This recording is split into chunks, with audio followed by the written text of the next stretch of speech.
¿Qué tal? Buenos días, Dios les bendiga. Acá estamos en casa una vez más, escudriñando las Escrituras, leyendo un poco de la palabra de Dios y bueno, estando acá, esperando que esto pase pronto, toda esta situación que estamos viviendo, para que otra vez podamos congregarnos, como dice la Escritura. No dejéis de congregarnos como muchos tienen por costumbre, más cuando sepáis que aquel gran día se acerca.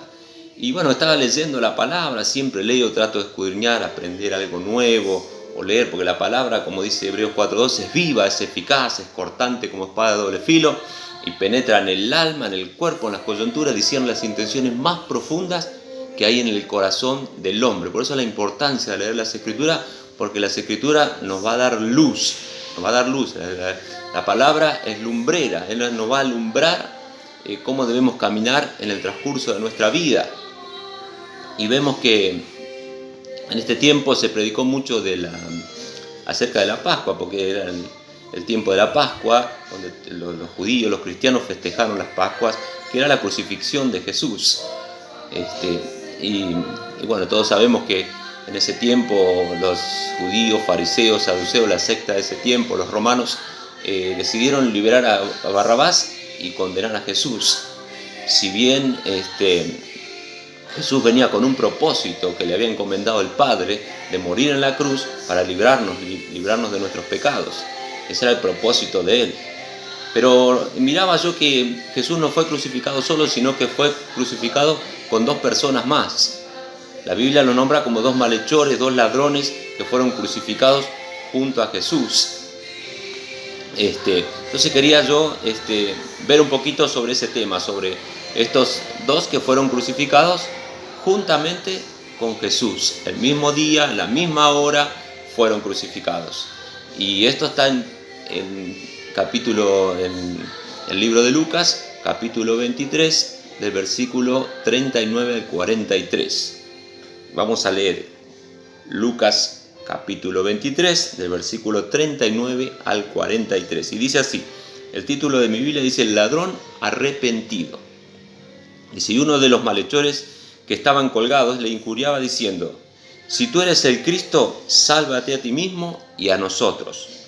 Respondiendo el otro, le reprendió diciendo: ¿ni aún temes tú a Dios estando en la misma condenación? Nosotros, a la verdad, justamente padecemos porque recibimos lo que merecieron nuestros hechos, mas ningún mal hizo. Y dijo a Jesús: acuérdate de mí cuando vengas en tu reino. Entonces Jesús le dijo: de cierto te digo que hoy estarás conmigo en el paraíso. Y acá vemos el relato de estos dos personajes que habían sido crucificados junto a Jesús. Pero si uno ve los hechos históricos de los judíos, en ese tiempo se dice que una persona, por haber robado, por haber sido ladrón, no era crucificado, sino que tenía otro tipo de pena. Era encarcelado, o era puesto, o si había robado, o si había hecho alguna malversación, o había defraudado a alguien, era encarcelado, pero no crucificado. Se dice que los que eran crucificados en aquel tiempo eran porque tenían una ideología política en contra del gobierno que estaba de turno, que era el gobierno romano. Se dice que por eso eran crucificados. Así que se cree que estos dos personajes eran revolucionarios, eran personas que habían estado en contra del gobierno romano. Y por eso habían sido crucificados junto a Jesús. Recordemos que Jesús vino con un propósito. El Padre le dio un propósito, le encomendó de venir y ser crucificado, ser muerto, derramar su sangre preciosa para redimirnos de nuestros pecados. Recordemos que en el tiempo anterior, en el Antiguo Testamento, el sumo sacerdote entraba al lugar santísimo, solo él, no sin sangre, y derramaba esa sangre sobre el propiciatorio para que Dios perdonara los pecados por ese año. Hasta el próximo año el sumo sacerdote no entraba al lugar santísimo. O sea que la sangre sobre el propiciatorio cumplía la función de cubrir los pecados. Pero ¿qué pasa? Jesús lo manda el Padre cuando Él fue crucificado, murió y derramó su sangre allí en la cruz. Él nos redimió, nos compró por precio, como dice Hebreos, no por sangre de machos cabríos, ni de becerras, ni de ovejas, ni de las cenizas, sino con la sangre preciosa de Jesucristo derramada en la cruz, fuimos comprados por precio. Ese fue el precio que nuestro Señor pagó por libertarnos del pecado, para que nosotros seamos libres en este tiempo. Él pagó ese precio, Él nos libertó. Así que imagínense el precio que le costó a Jesús que tú fueras libre en este día. Él caminó con la cruz hacia el Gólgota, Él fue azotado, fue escupido, fue maldecido, fue agraviado, le pusieron una corona de espinas en su cabeza, sangraba su cabeza, todo adolorido, fue a la cruz, lo crucificaron, lo clavaron con los clavos. Todo eso sufrió, todo ese martirio, para que tú pudieras ser libre. Así que qué amor de Jesús, ¿no? Qué amor para con nosotros, de que Él, como dice la Escritura, nos amó antes, Él nos amó primero. Aun cuando nosotros éramos pecadores, Él nos amó, por eso murió con nosotros en la cruz. Y acá me encontraba con estos otros dos que fueron, la Biblia dice, malhechores, que fueron crucificados con Él. Dice que unos, el que lo injuriaba a Jesús, se llamaba Gestas. Estos personajes yo deduje que debían ser conocidos en la sociedad, como Jesús era conocido. Estos también habían tenido una vida, un pasado, una familia. Y bueno, este personaje llamado Gestas era el que lo injuriaba. Y el otro, que era más tranquilo, era Dimas, el que estaba al lado derecho. Y el lado de la izquierda era Gestas. Esos eran los nombres de estos que estaban, según los historiadores judíos, colgados con Jesús. Y acá vemos que el primero lo injuriaba a Jesús. Injuriar quiere decir que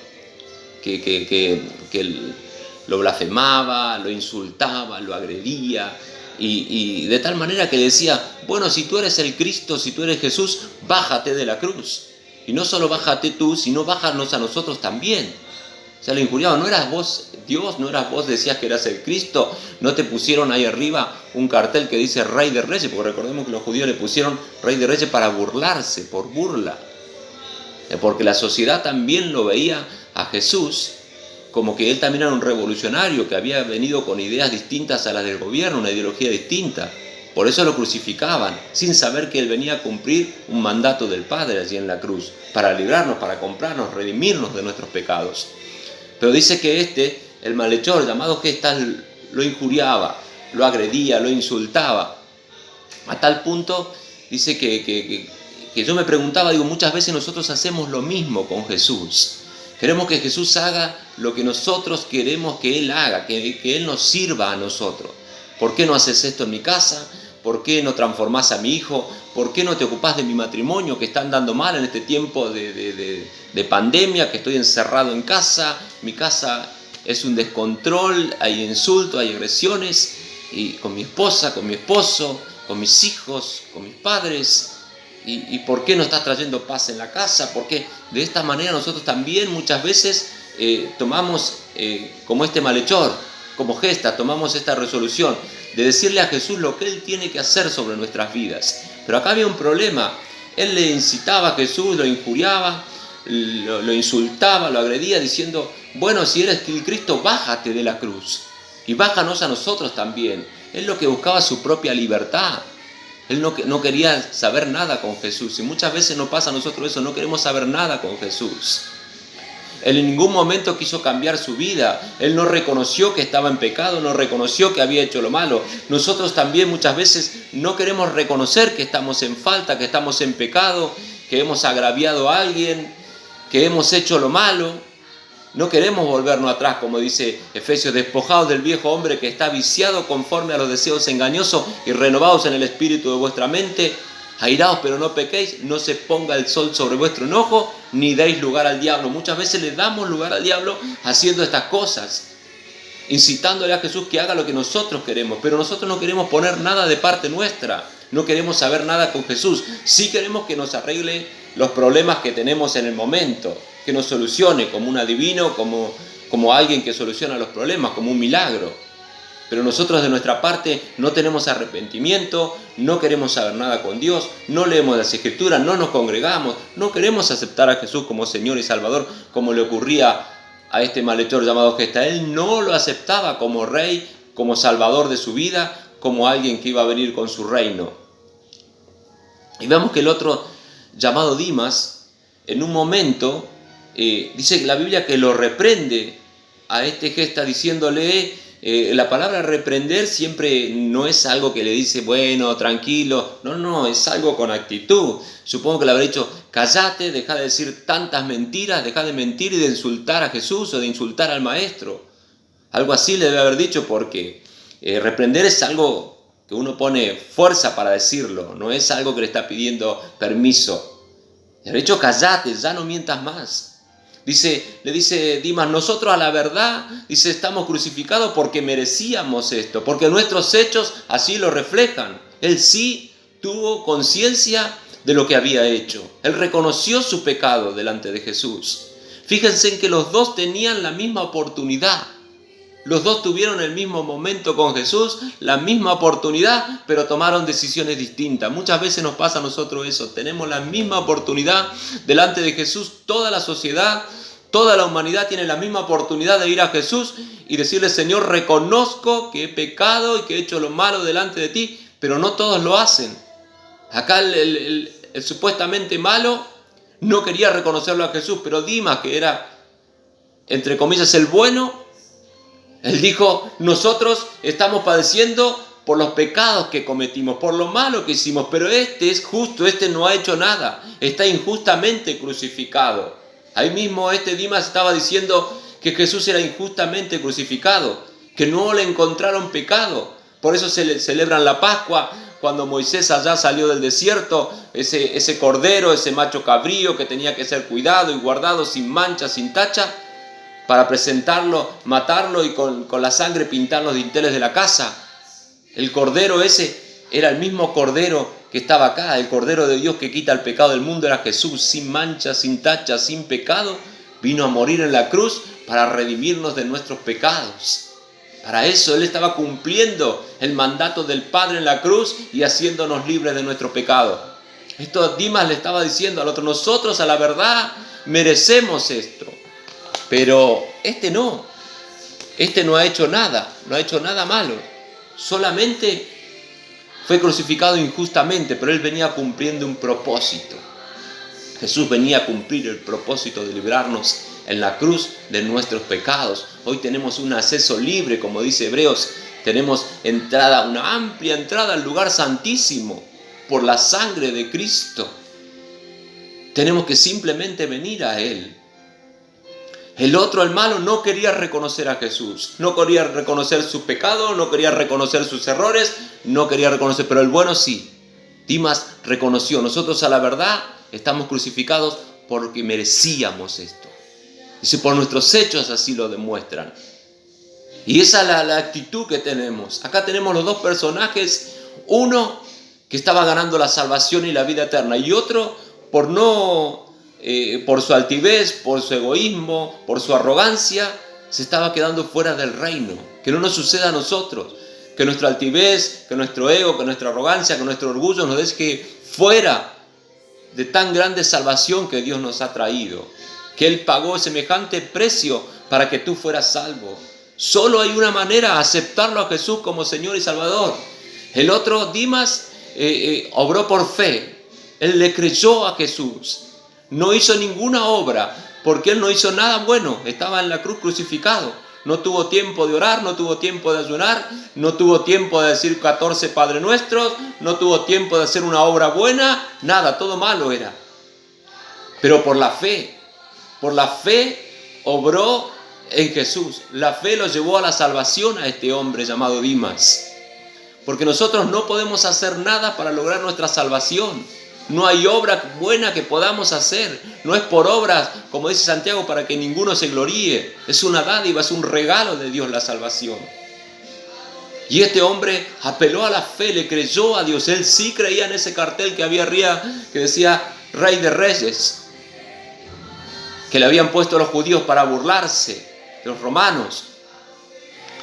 Y entonces vemos cómo esta persona le cree a Jesús. No solo eso, sino que le dice, y acá vemos que lo conocía. Yo creo que estos fueron arrestados el mismo día. Según los historiadores, muchos dicen que fueron arrestados juntamente con Cristo. Si bien los apóstoles se salvaron, creo que estos fueron arrestados ese mismo día con Cristo por ser seguidores de Cristo, por andar siguiéndolo a Cristo de alguna manera, aunque eran malhechores. Porque dice, vemos cómo le dice este hombre, le dijo Jesús: acuérdate de mí cuando vengas en tu reino. Acuérdate de mí cuando vengas en tu reino. Qué maravilloso, porque ahí él hizo 3 pasos importantes que tenemos que hacer. Primero, reconoció que necesitaba una ayuda espiritual y que era pecador. Nosotros, la verdad, estamos aquí porque nuestros hechos lo demuestran. Somos pecadores, dijo. Después aceptó que Jesús era Rey y era Señor y podía ser el Salvador de su vida. Él aceptó a Jesús como Señor y Salvador de su vida. Y tercero, le entregó su vida a Jesús. Porque le dice Jesús, y lo conocía, por eso le dice Jesús: acuérdate de mí cuando vengas en tu reino.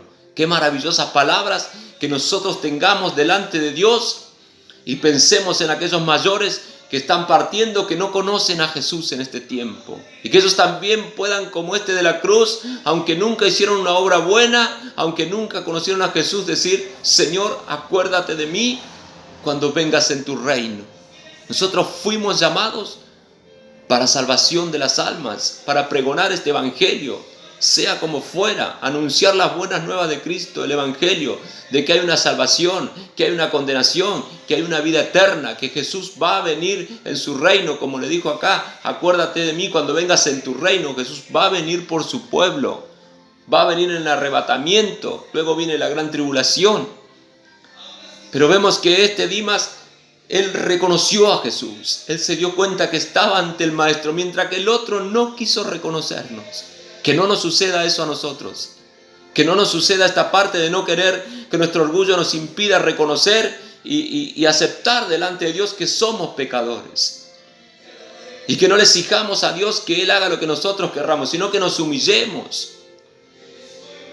Como dice 2 de Crónicas 7:14, si se humillara mi pueblo, sobre el cual mi nombre es invocado, y clamaren y oraren, y se arrepintieran de sus pecados, yo oiré desde los cielos y sanaré su tierra. Pero si se humillaren, en este día tal vez el punto es que tenés que humillarte, que tenés que reconocer a Jesús como Señor y Salvador, y a Él no le importa lo que hayas hecho, quién seas o cómo lo hayas hecho. Días atrás hablaba, hace 2 o 3 días, con un muchacho que está en la cárcel. Dice: yo acepté a Jesús como Señor y Salvador, y ahora me doy cuenta de lo que me decía, de qué importancia tenía, porque yo estaba enojado con Cristo, dice, estaba enojado con la sociedad y con Jesús, pero me di cuenta de la carga que yo tenía. Dice: cuando reconocí, sentí una paz dentro mío, como de una mochila que me había sacado una carga inmensa. Qué alegría que sentí yo de saber que ese muchacho aceptó a Jesús aún estando en la cárcel. Por eso en este día yo te animo de corazón a que te arrepientas de lo que sea que hayas hecho, consciente e inconscientemente, y le digas: Jesús, perdona mis pecados y acuérdate de mí cuando vengas en tu reino. Que Dios te bendiga en este día, que la paz de Cristo inunde tu hogar, tu casa, tu familia, tus hijos, y no te des por vencido. Si estás orando, estás clamando y nada sucede, no te des por vencido, porque Jesús algo está haciendo. Aún en la cruz, Él estaba salvando y estaba perdonando. A este le dijo: hoy mismo estarás conmigo en el paraíso. Qué maravilloso es Jesús. Que Dios te bendiga en este día y que la paz de Cristo esté en tu casa, en tu hogar, en tu familia y en tus hijos.